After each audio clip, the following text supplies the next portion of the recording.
now with problems up and down, but we're disturbed that we have not been able to do anything. In the history of Nigeria, religious leaders play a lot of positive role that used to change things in wherever we find ourselves. Why is it that today we are not doing the right thing? Today, we'll be discussing the role of religious leaders in ensuring peace and security on Abrahamic Mission.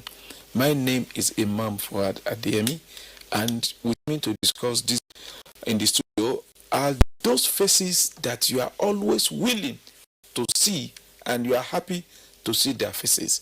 I will start with my brother, my friend, who is the co-executive director of Interfaith Mediation Center in Kaduna, Pastor Dr. James Muvel Wuye. You are welcome to this program. Thank you. Peace be with you all that are watching and listening. Thank you so much. And my senior brother, who usually do whatever he likes to be, is also co-executive director of Interfaith Mediation Center in Kaduna, Imam Dr. Muhammad Nurain Ashafa.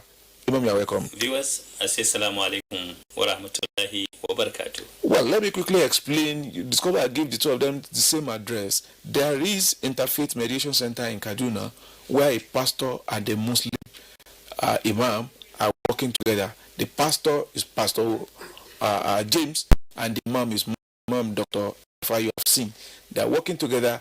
The two of them are the co-executive director, and they've been doing wonderful things. Together, we are going to discuss the role of religious leaders in ensuring peace, because they have not only preached it, they have done it. And we will take from my experience and exposure to discuss this so that we'll be able to know where we go. But before we go into them, I will read some messages which we have received. You may be interested in some of the messages I will be reading. So this one says, "Good morning, Nigerian. My name is Monday Okugun. I'm Nigerian living in South Africa. I'm so happy to see you. All topic you are standing in love of Nigeria. Thank you so much." This one says, "I'm Nuhu Samson Michelia from Maiduguri. Abrahamic Mission has created a very cordial relationship between me and my Muslim friends, to the extent that I can attend their religious program and they also attend mine. May the Lord Jesus Christ bless you for such a wonderful program." I think I will congratulate you too, because we have been part of the program together. Thank you, my brother Nuhu Michelia. We appreciate you. Please keep the good work going, expand it, call your people to watch when it's on. This one say, "Good evening, sir. I really appreciate the program. Please keep it up. I'm enjoying the program. May God bless you all. Senegal de Pepe from Mina, Niger State." That is the name he writes. This one says, "My name is Sani Oyars from Ogba, Lagos. Our leaders who govern us can listen to this program, Nigeria will be better place for all and sundry. Thank you." I say, "What an interesting program. I wish Nigeria could learn and inculcate all teachings tonight.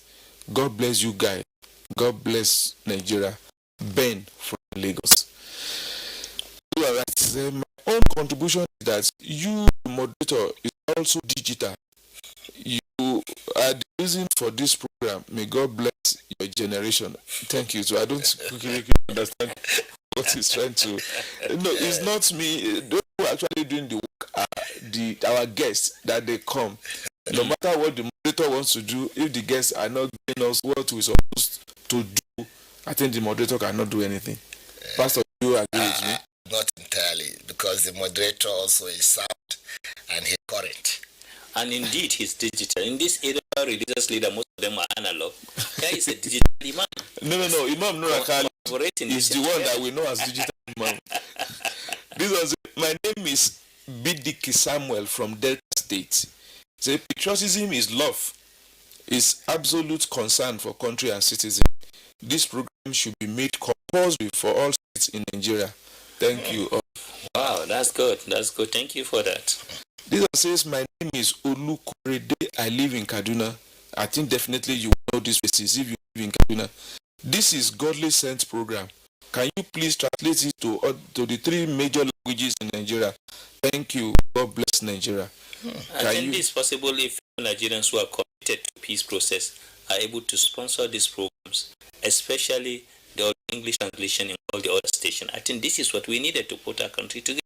Somebody has even mentioned that we should most of the episodes we should put it on CD, and people can sponsor it so that we give to people in churches and the mosque for them to listen to. So we are waiting. We can see people who can actually do that for us, so that we can produce in thousands some of the episodes we have done, and you can also watch it on YouTube. It's on YouTube already. Just go to YouTube, click Abrahamic Mission. This confirms your digital imam. You use YouTube. But the most important thing here for me is that we need brothers to support this initiative, so that the more of these messages sent across, the more life you are able to save, and the more peace and security our nation becomes. Thank you. I think you should add sisters. Oh, okay. Because when you say just brothers, it means there are no women in this country who can contribute to such a project. Do you know women do better than men now? The little money women they give it. Thanks. We are waiting. Please, you can call us on this number 070-449-44949. Let me come again. 070-449-44949. You can call us or text, send a text, whatever you want to do, we'll get back to you. This one says, good morning, my fathers. God's power, Aishaya from Kaduna. I'm very happy with your program. I pray such kind of program will circulate in all the 36 states of Nigeria, so we can be united as one and love one another as one, and know that God we are serving is one. With that, Nigeria will be united in peace. Amen. Another one, right? He said, may Allah subhanahu wa ta'ala continue to bless and protect you all for hosting this program that provides awareness to the TV population of Nigeria about the need for peace and unity among us. You know, I'm watching the program live from Ghana. Well done, Mr. Moderator. Our religious leaders preach the same in the churches and mosques. Also, stop worshipping the political office holders or honoring them with titles because of donation or money from Isaac Shedo. I don't know what is a Ghanaian name. Yes. This one says, good evening, sir. My name is Joseph from Lagos. In fact, all the episodes of your program that I've watched are educating and insightful. Please keep it. God bless you. Thank you. So, this one says, we have had people, non-Muslim, killed because they urinate. Oh, I like this question. Imam, listen to this carefully, and I want you to listen to. He said, we have had non-Muslim killed because they urinate around the mosque. Is this instruction in Quran? I appreciate you for your sincerity. It is preached in the mosque. Thanks, Dixon from River. Do you get the question? Absolutely. Dixon from River State. Okay. This question you asked, finding somebody urinating around the mosque and getting killed has nothing to do with Islam. In fact, the Prophet has demonstrated that opposite. Something similar to this happened during the life of the Prophet of Islam, Muhammad. And somebody come from the village. He came to see the Prophet himself. He just came and walked into the mosque. And he want to urinate. He's a non-Muslim. At that point in time, he just stay inside the mosque, one side of the mosque, inside the mosque, and urinate inside the Prophet mosque. He urinated in the mosque? He urinated inside the mosque, not outside the mosque. And the companion were very angry. They rise up to beat him. And the Prophet stopped them immediately. And what he told them is, look, go and put water in that particular place. Go and wet the place with water to wash away the acid of his urine and the smell away. And after the man said that, after the man finished, he sat down calmly by the Prophet's side. And then he asked them, he said, look, this man you saw, then the Prophet preached to him, console and said, look, you don't urinate here because we pray in this particular place. And the next thing is, oh, God bless the Prophet and me alone. Man, those people who want to beat me up. And this shows the significance of saying the Prophet of Islam is the most highly, the most tolerant, the most acceptable of diversity in the world we live in that I've seen so far. So he discouraged people from harming innocent persons, even when they have the secret the holies of holies. That is what the prophet did. So if anybody, a Muslim today, go and beat up somebody before he desecrated the sacred places, then and then that person is not acting out of Islam. He's acting out of out of what? Ignorance, or certain degrees of problem he has within himself. So for us as Muslims, and even as people of faith, the level of tolerance of Muhammad is incompatible with what that particular behavior of that particular person, whoever they are, who attack the innocent person. This one say, thank you, sir. This one, his name is Simeon Ojo from Modakeke in Osun State. He said, why is it that we Christians, we don't eat the food given to us by Muslims, especially during their Salah? Well, as this is quite ignorance. Like he talked about the Prophet of Islam, also Jesus Christ, when he was being arrested, the church, the synagogue guard chopped his ear. He took back the ear and told Peter, I am not for war, I am for peace. Put back your sword. If I need 10,000 angels, God will have sent them to fight for me. He replaced the ear of that servant of the guard of the synagogue. That is the same. He is for peace. Even a fleece he could not break. But coming to eating food, when you say you will not eat, we are told clearly in the Bible that if a food is presented to you by whoever, he says just pray thanksgiving and eat the food. Simple. So how is it that a Muslim gives you food that you will not eat? Why? It's because of ignorance. The Muslim that you didn't know, and they say somebody that you don't even know, it belongs to another tradition or religion. He prays food before you. Give thanks and eat. So that guy who is not eating is ignorant. He needs to know that a Muslim is his neighbor, and in the concept of neighbor, he should participate in the happiness, in the sadness, in the food, and any celebration that his neighbor is celebrating. Thank you. Muslim too, do you eat Christian food? Absolutely. Every Muslim, it is a Quranic direct injunctions that says you can eat the food. It is allowed for you to eat the food of your Christian neighbors. The Christians and the Jewish neighbor, whenever they give you food, eat their food. It is legitimate to eat their food, to relate to them, to even be their in-law. This is allowed in Islam. So you cannot, no justification for any Muslim to say, I'm not going to eat a food prepared by a Christian, except what is vivid when he prepares something that is haram Islamically. What is haram Islamically? What do you mean by haram? I don't know. So what is prohibited in Islamic traditions? For example, if somebody slaughter a pig and tell you to eat, then you say, no, I don't eat pigs. And that is a different thing. But any food that is allowed in Islam, prepared by a Christian or a Jew, you are entitled to eat that food without asking questions. It is legitimate. This is Quran chapter 5, where Allah is telling that very clearly to all of us. We as Nigerians, we need to know more about our religion. Pastor said you can eat that. In fact, is it must? You said when a Muslim gives you food that it is allowed, you can eat it straight. You say straight. In fact, exactly. And Imam also said, according to their own Quran, you can eat from what the Christian gives you food. Eat the food. It's even from the Quran, not even. This is Quranic directly got.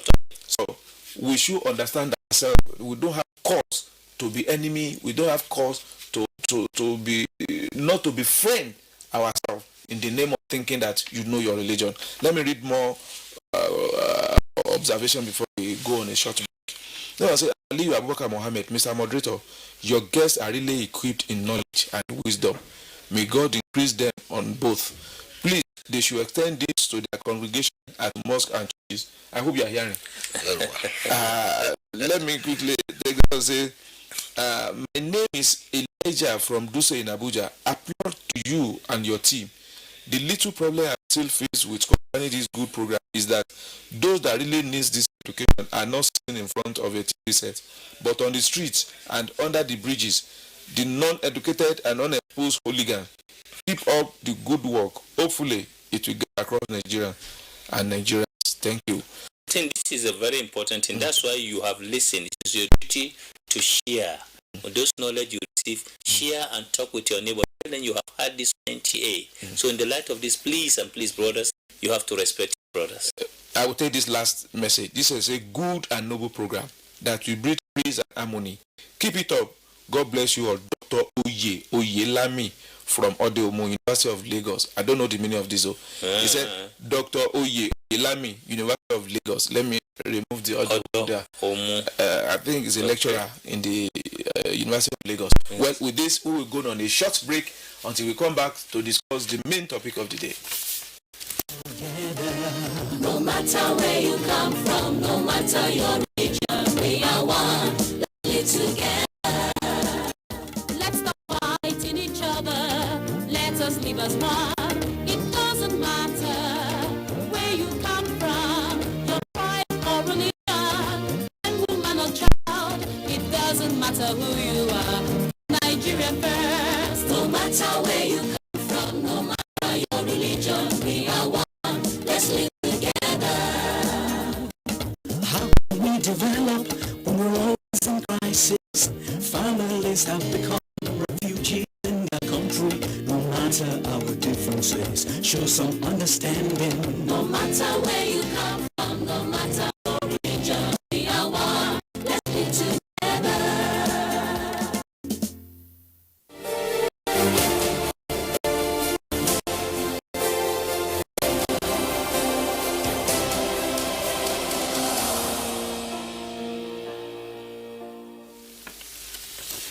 Back. If you are just joining us, this is Abrahamic Mission, and today we are discussing the role of religious leaders in ensuring peace and security in our nation.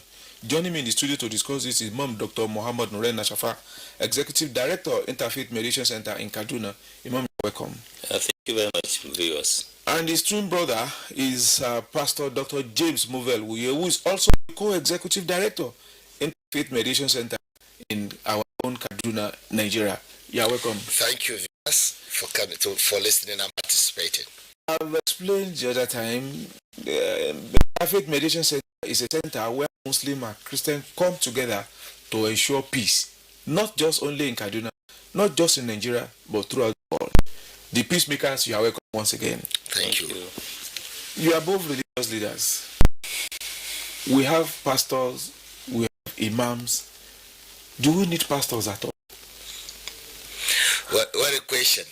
We need pastors because pastors are shepherds. Okay.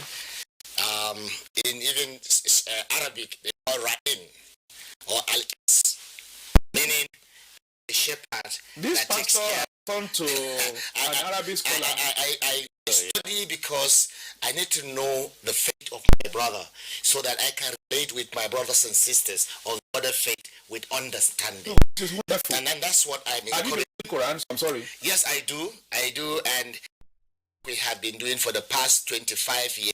We're in our 26 years, building together, living in the same office. The pastor, the imam, imam and pastor, men and women, boys and girls in that center talking about peace. Why do you say we need a pastor? We need a pastor because the pastor is a guide, is a shepherd that needs to put his congregation vis-a-vis the sheep that the Almighty has given him care after, to put them on the path that they will not have harm, they will not heal, they will not fall sick, they will not hurt themselves, and they will not cause pain to others, because it is the holistic message that the pastor have is love, love, love, and that is what he is supposed to preach, teach, and guide his people. Imam, is Imam necessary? Absolutely. It's just like is a pilot necessary?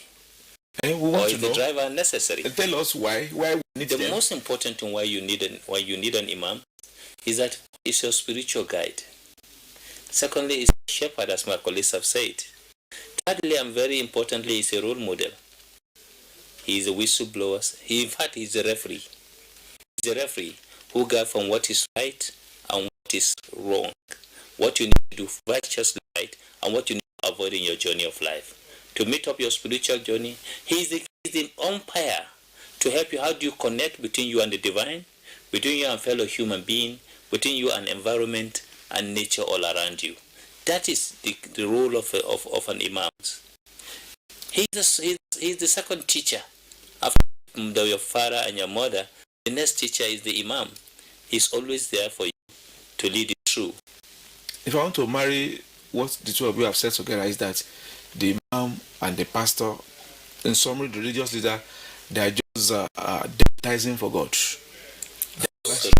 Watchmen, look, hearing from God, telling people without compromise the whole truth, even if it hurts. The truth must be told, and that's what a pure real pastor, Bible practicing pastor does.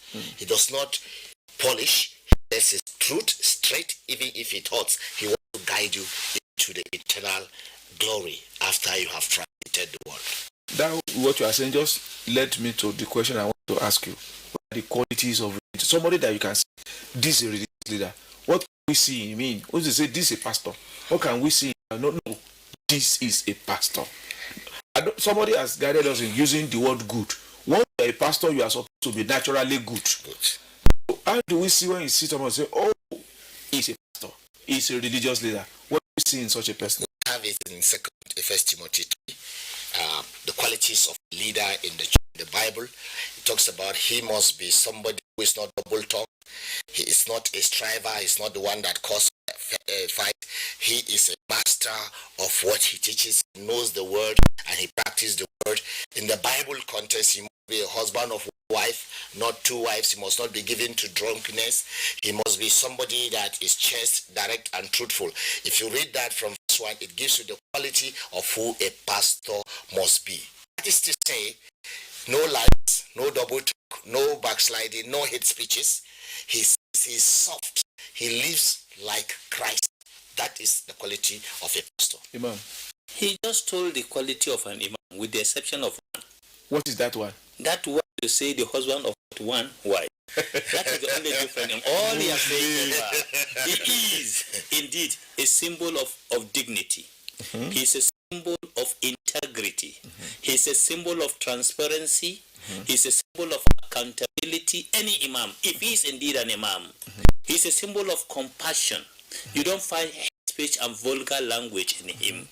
He's a symbol of honesty, purity, and he's a symbol of absolute love to all human beings around him. Imam is taking our own. It's copying it. That's taking our own. I like that. I like that. Purity, selfishness, love.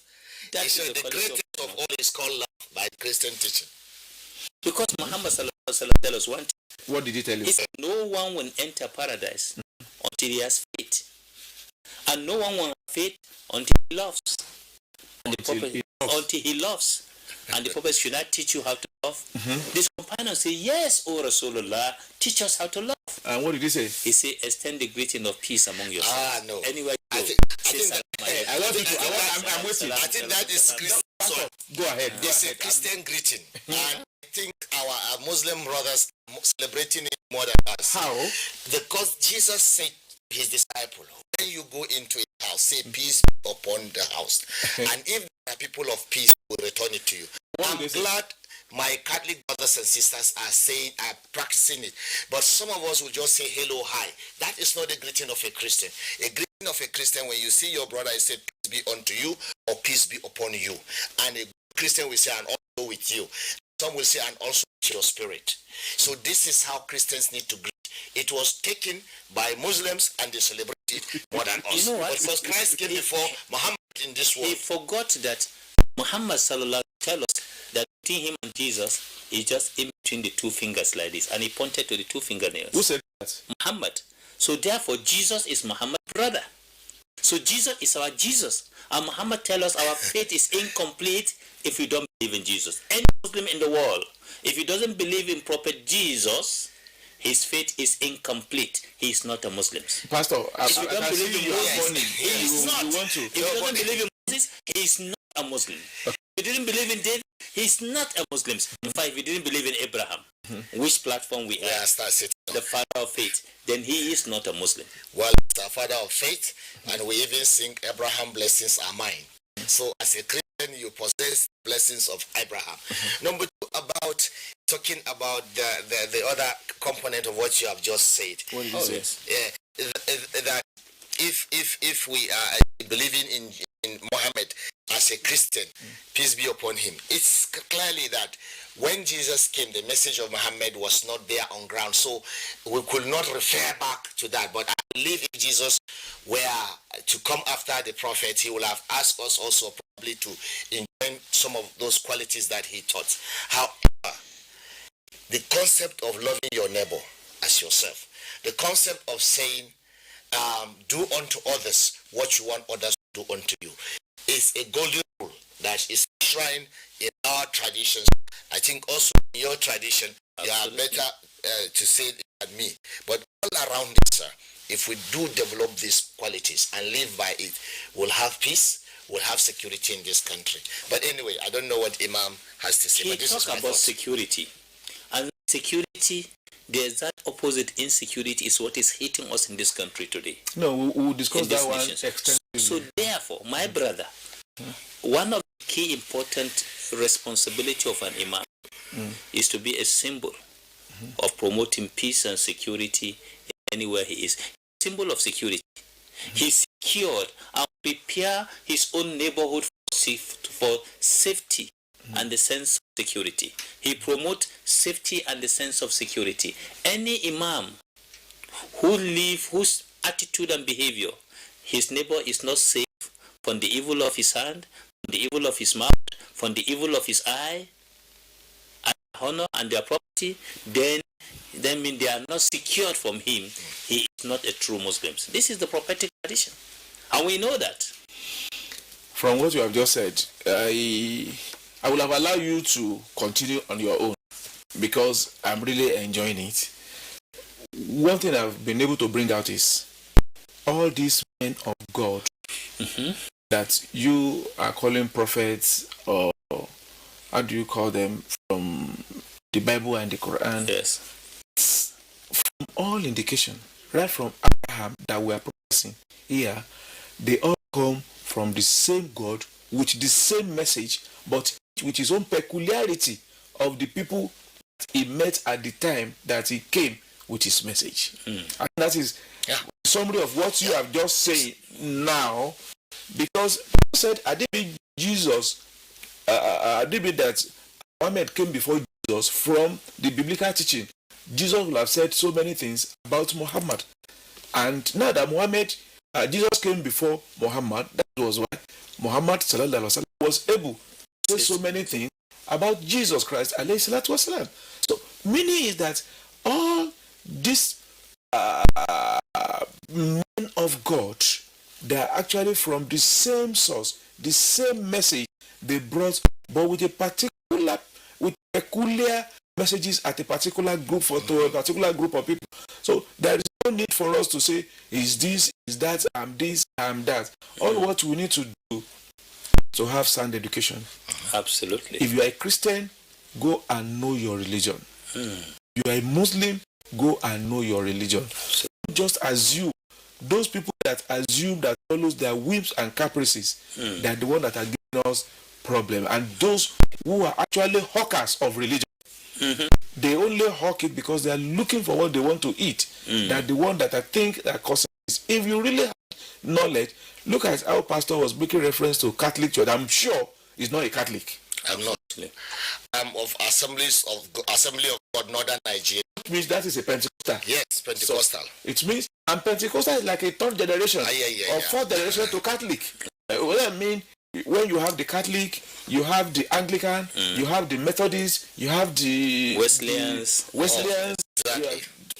And before it now get to Pentecostal, and despite that, he was able to appreciate what Catholicism has done. But to me, I always refer to Catholic as the father, the grandfather of faith itself, because they remember the first meeting was in 325 AD during Constantinople. That was served, and the Catholic will appreciate that when they that the leader then was Constantine. Then the first I want to remember the name of what they do every 10 years. Council of Nicaea. The Council of Nicaea. And also, he was able to appreciate the Muslim and not appreciate the Christian, meaning that these messages are just one. We will go on a short break so that before we now discuss where we are coming from.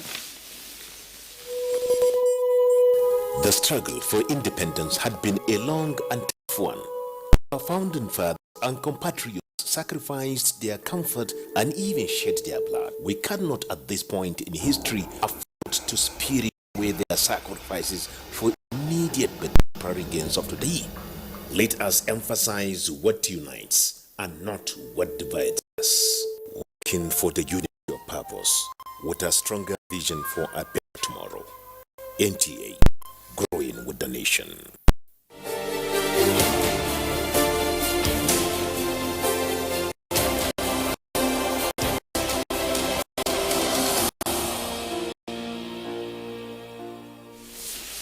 Yeah, welcome back. You are just joining us. This is Abrahamic Mission, and we are discussing the role of religious leaders in ensuring peace and security in our nation. You know, I've introduced to them that Dr. Pastor James and Imam Ashafa of Interfaith Mediation Center in Kaduna, they are the one that will explain to us. Now we have had the role of religious leaders, who is a religious leader, but we have a challenge at our hand as a nation.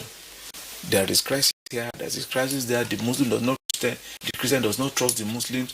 We see ourselves as enemies. How did we get here as a nation? Thank you. We got here as a nation because of collective unhealed memories. Collective unhealed memories.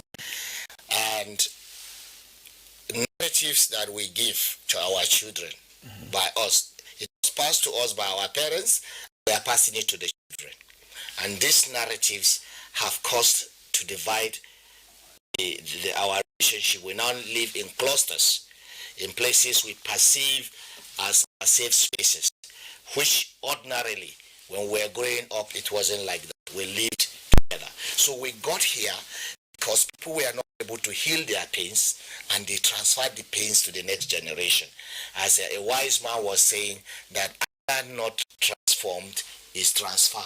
So we are receiving an anger that has not been transformed, and we are using the anger to ventilate pains against our brothers and sisters that we are citizens of this nation. That is where we are gotten there. And of course, our religious leaders, instead of standing outside the orbit to watch at the thing objectively, to guide the people, like he says, I've made you a watchman. If you see danger and you do not warn the people and the danger takes them, the Lord God say, I will demand their blood upon your head. It is unfortunate that we got into this orbit and we cannot see clearly to advise our followers against dangerous speeches, hate speeches, and behaviors. How do we get here? Absolutely. One of the another important element I feel got here was we changed our value system is changing. We are moving away from the values of dignity, of honesty and transparency as a symbol of a righteous person, of a committed person, to materialism and greed. How much, not how well, but how much you have, how much you want.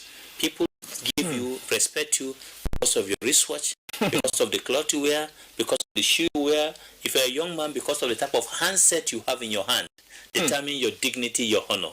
And others, because of the car or the type of houses you have. In those days, it was not.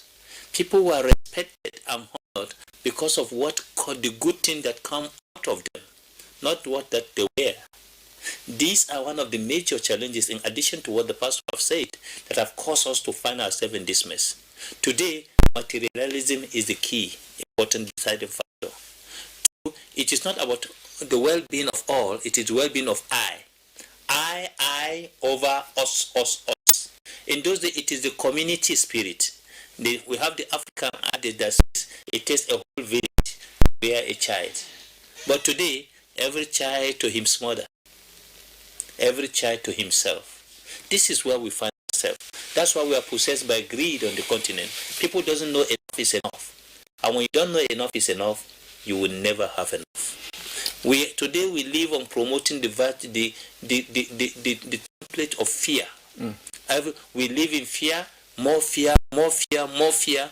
And because of the level of that fear of unknown, it creates high level of insecurity in our society that we witness today. Everybody want to make it through every means necessary. through all means necessary.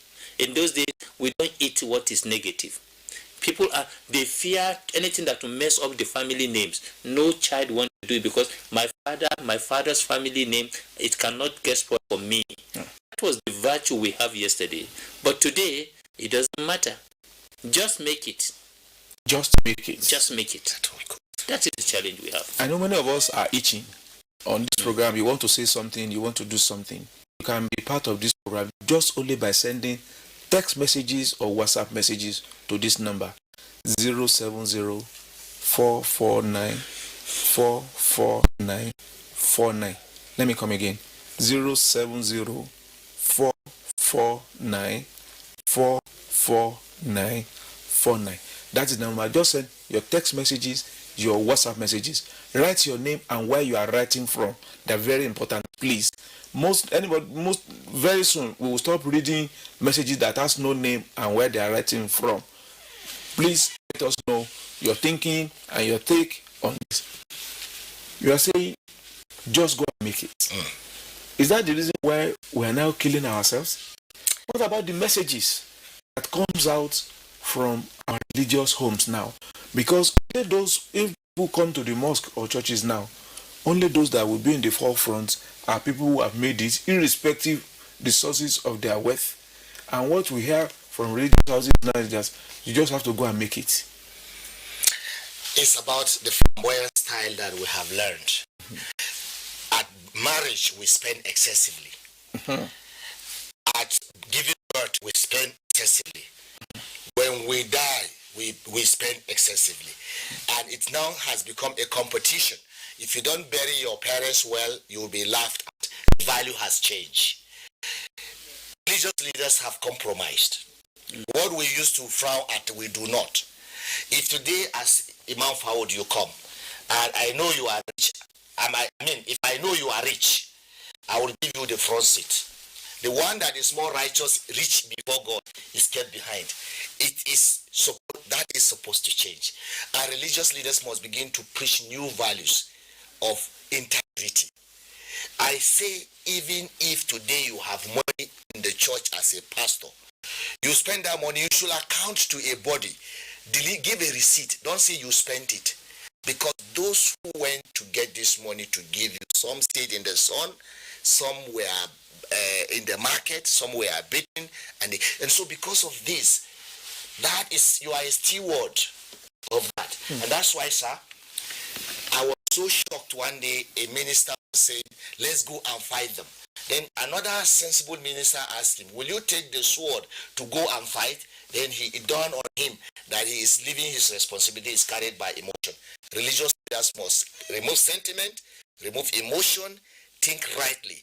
And for those listening, they should also create a enabling environment to give those who have negative narratives, make their narratives inconsequential and not strong. Because if they don't create the enabling environment, those people giving negative narrative will be cashing on those environments that are not conducive to promote hate, and hate to anger to justify violence by any means. And those who are even causing insecurity, some of them, according to those who have been taken, they will say, we are doing this because we don't have another job. They will now be justifying it on the fact that there was no job for them. But that is not the solution. Imam. Absolutely. The solution does not lie. I remember two important factors. For us in Islam, as a Muslims, if you are true to your Muslim traditions, you cannot cause harm or pain to others. You cannot get money from illegitimate source. When you have illegitimate money, it means you are going to die, and then on the day of judgment, you are going to wake up humiliated. The Prophet says, who is the poorest person on earth? Who is the most poorest person? He says it's not the one who has so much huge money. The poorest person is the one on the day of judgment. He has prayed, he worked hard, he put everything together, and his bill of work was so huge that everybody see him say, see the mountain of his good work. But when they start the judgment, and they say, oh, he harmed this guy, remove from his good work and pay. He steal from that one, take it from his good work and pay.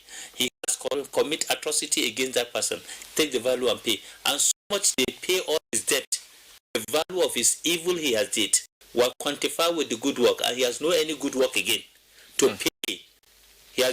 He become morally bankrupt spiritually to pay for the debt he earned if he has taken from the pain he caused on others. Then they will now say reverse. All the evil they did, take from their negative and add to him. And the person will go to hell. So it's becoming minus. It become minus, and they put this, add to him, take from the evil, the value of the evil he has done, and they'll start paying him back, and God will pay the other person back. Like when AMCON is now paying, this bank is now paying bad debt with the money from other source to pay back this debt money.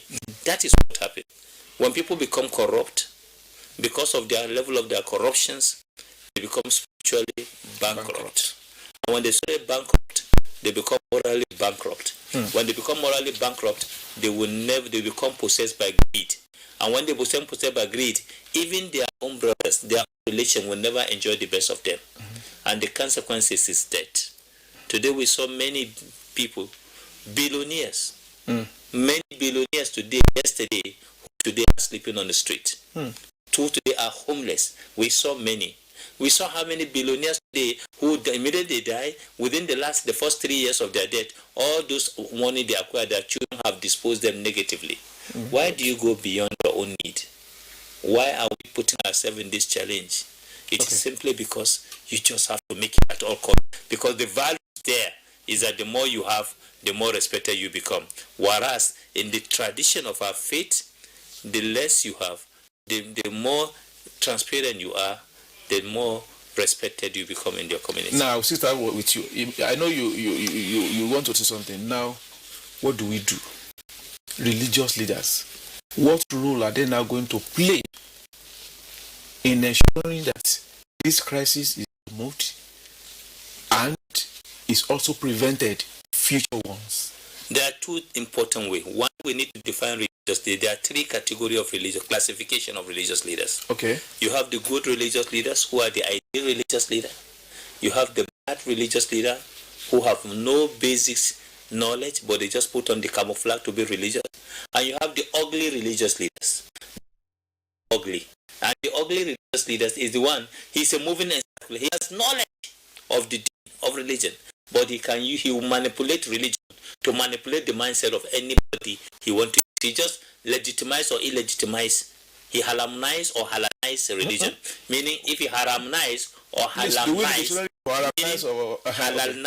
he either legitimize religion to justify his cause or illegitimize religion to justify it. These are people who politicize religion and religionize the political process. We have many now among religious leaders. They are calling them conflict entrepreneurs. These are the group of religious leaders you have in our community. But the ideal religious leader, they are noble, humble, silent. They don't go from offices to offices, from rich man house to rich man house, from that politician to the other political houses. They live secured, protected, live within their own means. And they were able to guide and protect the life of their own people. When they go to read there, they only go to advise, to counsel them on how to get it right. These are the ideal.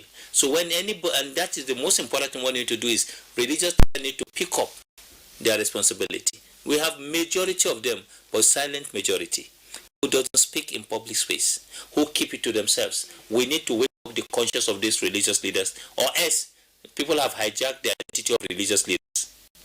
Today we see what is happening in our society. Cultism, blood, maiming, killing, promoting hate.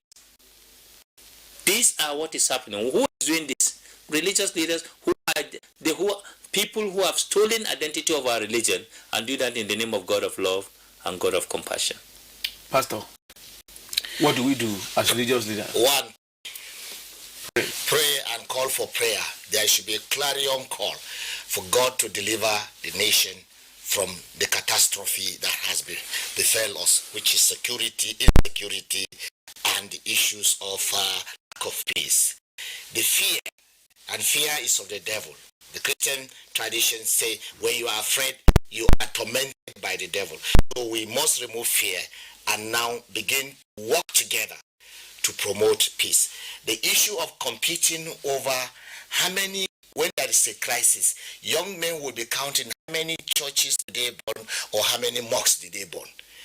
It is time for religious leaders to preach love, real love, and excessive love, that you will now begin to compete with your Muslim brother. Show him that you are more lovable than him, and he too will try to show his own level. So when we compete in trying to be better, I say, okay, you give me one drum of yam, and I give you one truck of yam. In that way, we begin to compete. That is what should be. What religious leaders is to promote this. Next to that, religious leaders should guide their mouth. Poison. It says, whatever proceeds out of your mouth, you will give account of it in the end of the day. So what are we saying, sir? There is the need for us. I know that there was this coming together of religious leaders to present a bill. Call it Religious Tolerance and Hate Speech Bill. It was given to the it was formally given to the Minister of Interior, and as we follow up on it, it was given to the Minister of Attorney General or wherever, and that bill is somewhere there. For the first time, Supreme Council of Islamic Affairs sent their lawyer. For the first time, can't send their lawyer.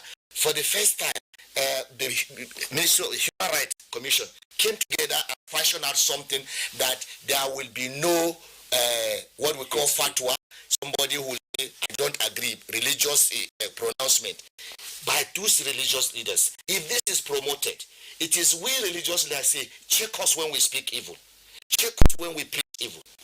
We are saying check us and sanction us. And I think it is the best thing that can happen to any government, that religious leaders say, we want to stop this thing, help us to stop it. I think the government should see you and you give them this document so that if they are not working on it, they should work on it. This is important for this country. Religious leaders are doing something and they want the government to support. And I think in supporting back up to that, the issue of investment, if you look at the last 10 years, the security budget for security has never come number 10. It's always number 1, 2, 3, 4, 5 in the last 10 years of this country. Why are governments not investing much on peace? Through religious leaders. Through religious leaders. And now see religious platform to say, since everybody listen, either he's a general or he's a businessman or he's a politician or he's a whatever, including the president, they will come before imam or the pastor to seek for blessing, to listen to him because they see God talking to them. Why don't you invest in the building the capacity of these religious leaders to promote the culture of peace and acceptance? Today we live in a world where climate change, people are dying because of climate change. People are dying. Pastoralists and farmers are killing themselves. Why? Because little access to resources, little access to what? To land, to water. If this is happening in our society today, and many are dying, the whole source of the crisis in the northeast, northwest was issue of land. The Lake Chad has just dried up. Almost back to about, it's drying up to less than 20% of its capacity now today. Former capacity, to its former capacity. And people have nothing to do. So easily the bad guys hijack it. So what we need to do, government say, every school plant a tree. From primary school to university, before you graduate, you must plant 100 trees. Imam, I should think that it should be the role of the religious leader, because within our text, there are injunctions. The first work that God gave Adam and Eve in the Bible, he said, till the garden, prepare the garden, protect it. Okay. So I know. If we tell him, in my own tradition, the prophet say one of the best work you can do, even when you leave, you continue having the what do you call it? The reward. Special reward. The current reward. Recurrent dividend is planting a tree. So I think, but this is part of security. That's why we are bringing. I think what our environment. Our leaders are bringing is about religion and climate change. I think I will look for a day that we will discuss the role of religious leaders in ensuring what do you call it, in the issue of climate change. We want to look at it holistically from religious point of view. What does God say about keeping our environment safe? Is there in our books that we should make our environment safe? What can we do to safeguard and promote good environment environment. United Nations is even promoting something on this green environment recently. We look forward to that. We look forward, but probably we will look for a way of how to promote this. Because every aspect of human life, human endeavor is about religion. Absolutely. Is about religion. There's no aspect of human endeavor. I remember when I was doing a research on religion and environment, when I was shocked when I got so many things from the Quran and from the Bible. I said, so does it? I thought it's a new creation of the environment. When a scholar was even explaining about to me from the Quran, where the second verse that God revealed was about the environment. Wow. So I was shocked. So, but it's not today. Not for today. We will talk about it. We talk about it. Yes. But what do we do? This killing is becoming too much. You have mentioned the issue of hate speeches. You have mentioned the issue of revenge. I was listening to His Eminence the Sultan one day in one of his public something, how he was emphasizing on why the Muslim should see the next person as his own neighbor. Why you should give what you have. That you ask, what do you have as a Muslim? Is it hate that you have, you give to others? Is it sadness that you have, that you give to others? He said, no, you must give what you have. Then search yourself, what do you have? And I was also listening to Pastor Adeboye about this xenophobic something. He was advising Nigerians that they should not fight the South Africans. He said, he mentioned an example that when he was University of Nigeria, that time was when the civil war was about starting. That there was a day they asked all the students in University of Nigeria to come back home. They now had that started beating the Igbos in Ibadan. So because of that, I say it was God that saved him from that Unsuka then to back to Ibadan. So what would trying to say was that do not take revenge. When you had something, just use your senses first. When you want to take revenge, is it the person that offended you that you are dealing with, or somebody that is innocent that does not know? You are transferring this anger on it. So as religious leaders, in your final word, what should they do to make sure that we have peace in this country? Final word for me is Caesar. See these boys who have caused us pains in the Northeast. The people of the Northeast and Northwest, wherever they have caused pain, we should learn to forgive them. It is only with love and forgiveness that we can win them back. The radicalization, if you don't involve religious leaders to set the setting at home, to receive these people, you will all be building a spiral of revenge. So what you do is get religious leaders involved in your work and you will have success. Only spirituality can change anger to love. I'm listening. Very importantly, Muhammad sallallahu alaihi wasallam has demonstrated that in Mecca, after all the persecution and humiliation to his family, when he has victory over Mecca, Muhammad returned. It used the concept of idfa billati here, Hassan. He in fact the concept of returning evil with what is better. In our community today, wherever we are, in your engagement with different people, how much have you been able to return the evil done to you with goodness? There's time to think back, to unwind, to look back into our history, those negative memory of the past, and look at those positive things. And everybody you met, he must have done something good for you or the family one day. At least because of one thing somebody have done, you need to forgive the 19 he has done that is negative. Before we end the program today, you discussed the issue of a governor of Plateau State, if I'm not mistaken, that he declared a day of absolutely what is forgiveness. Day of forgiveness. We are still waiting for His Excellency, the governor of Plateau State, to come on this platform. We want to know why he has done it, what he has achieved by it, and what he wants to achieve by declaring the day of forgiveness. Anybody that can get in touch with the governor of Plateau State, I want you to say it in one word. Right Honorable Lalong to come and tell the people why he declared 7th of February as a day of peace and his holiday.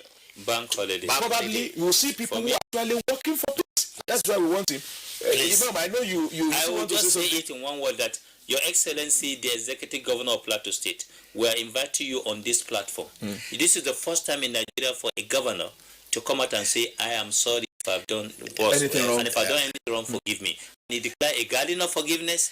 Thank you so much. Forgiveness. We are waiting You can for join on this program by send a message to 07044944949. Again, 07044944949. And you can also join us every Sunday by 4 p.m. for the repeat program. We thank you so much for coming on this program. Until we meet next week, this is Imam Fuad saying bye-bye.